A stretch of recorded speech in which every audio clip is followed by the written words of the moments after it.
2. Yes, Chair. Can I reintroduce Mr. Craig Caulfield? Yes, thank you.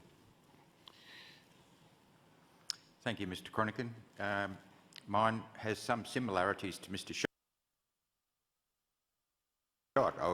My first comment was to say that the REM report is simply too long, and I don't know anyone that I think we've got unanimity on that one. Unfortunately, as Mr. Schott has pointed out, we are required under Australian corporate law to provide all that information. So, but please go on. I understand the law, but I'm sure that there's ways that you could still simplify it, bring it back to 30 pages, make some of the formulas simpler. Now, where Mr. Schott was talking about employees, and I concur with that, I'm talking about customers. So we're talking about millions of customers, and I don't see enough of the proper customer metrics. In Mr. McEwen's opening statement, it talks about customers' net promoter score, which ranks first or second of the major banks. Can you tell me what is the net promoter score? I haven't had time to go through the whole annual report. Sure. So you may recall, if you've been around long enough, that banks used to talk about their customer satisfaction measures. Oh, I understand it. I just need the number. Is it 4? Is it 2? Is it -1? Well, we measure it different for each segment. So we have a net promoter score for our mass market personal customers, for our business customers. Let's say the answer for the retail personal customers, and I'm sure I'll get corrected if I get this wrong, hovers around net zero, isn't it? It was around -17. It has got up to around, I think we got to +1 at one point, and it's bounced around a little bit like that. So it's showing, it is in fact showing zero. It's the one area of net zero we appear to have achieved. Yeah, okay.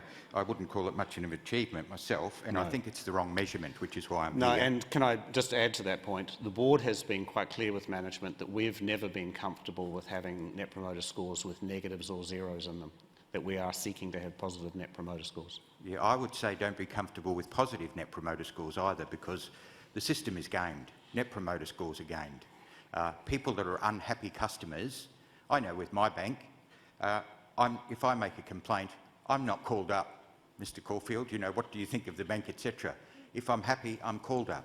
I actually get staff members that, you know, if there's something that's going really well, it's like, you might be receiving a survey.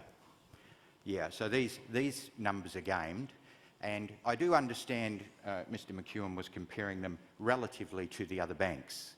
So on a relative terms, you've improved. I get that, but on on absolute terms. But compared to, say, Bendigo Bank's net promoter score is 24.5. Perpetual is 50. Yep.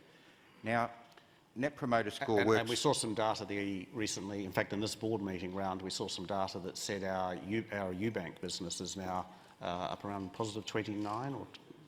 Yeah. So it is doable, but it's been very hard on the mainstream. But even Ubank and its positive number, it is still not an adequate system. Now, if I look on page, I think it's 53, there are no page numbers there, but 54, you've got a table, an annexure. Why not have one table, one annexure of a list, a host of 20 measurements of customer metrics? You know, numbers of complaints. Some are in there, but I'm saying it's not adequate. Numbers of complaints, how long are those complaints? Number of customer advocate, how long are they? Number that goes to AFCA, how long does they take? Number of breaches that we've had, how long did they take? We can come up with 20 metrics in a single page, and all the banks could publish it.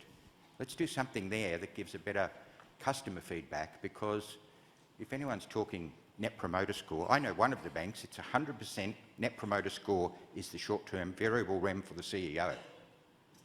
So something like that that's gamed. I'm not saying that's here, no, but it's a totally inadequate. It should be discarded.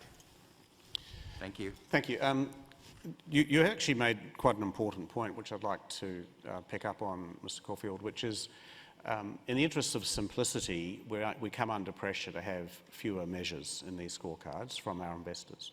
But when the board interprets them, and the NPS example is a good one, we look at the number that comes up, but then we do say, where are we on our AFCA complaints? Where are we on our complaints handling? Where are we on customer attrition? Have we actually gained market share? So while we use that one number in the scorecard, we are alert to the fact that it may be a number in conflict with some other experiences. Similarly, on colleague engagement, which is in the scorecards, we're conscious that that too has risks. and because it's survey-based. So we do look at unplanned turnover. We look at our ability to recruit and retain people. So the board is, just as when we look at our financials, they might meet the earnings numbers, but we go deeper and say, well, how did they meet the earnings numbers, and was it actually the way we wanted to? So the board does exercise its judgment when interpreting the numbers we get. So thank you for your point. I just wanted to give you that reassurance. Yeah, thank you for those comments. I would like to see that furthered simply by being transparent with having it in here. And let me congratulate NAB, because NAB was one of the few banks that actually made their APRA report transparent. Yes. Thank you. Thank you.